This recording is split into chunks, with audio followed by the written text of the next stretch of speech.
নমস্কার, আমি মৌ। আপনারা দেখছেন উত্তরের জনপ্রিয় নিউজ পোর্টাল জলপাইগুড়ি নিউজ। এবার দেখুন বিস্তারিত খবর।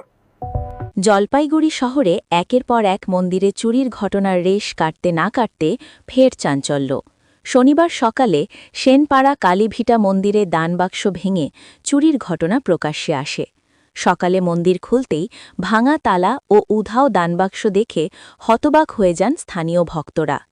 মন্দির সূত্রে জানা গেছে, দুষ্কৃতীরা দানবাক্স ভেঙে কয়েক হাজার টাকা লুট করে নিয়ে যায়। শুধু টাকা নয়, ভাঙা দানবাক্সটিও সঙ্গে করে নিয়ে যাওয়া হয়েছে বলে অভিযোগ। এই ঘটনায় এলাকায় ক্ষোভ ও আতঙ্ক ছড়িয়েছে। এলাকার কাউন্সিলর স্বরূপ মণ্ডল জানান, এর আগেও ওই মন্দিরে চুরির ঘটনা ঘটেছে। তার আশঙ্কা, কিছু নেশাগ্রস্ত যুবক এই ঘটনার সঙ্গে জড়িত থাকতে পারে। তিনি দ্রুত দোষীদের গ্রেফতার ও মন্দিরের নিরাপত্তা জোরদারের দাবি জানান।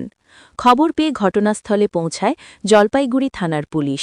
পুলিশ ঘটনার তদন্ত শুরু করেছে এবং আশপাশের এলাকা ও সিসিটিভি ফুটেজ খতিয়ে দেখা হচ্ছে বলে জানা গেছে।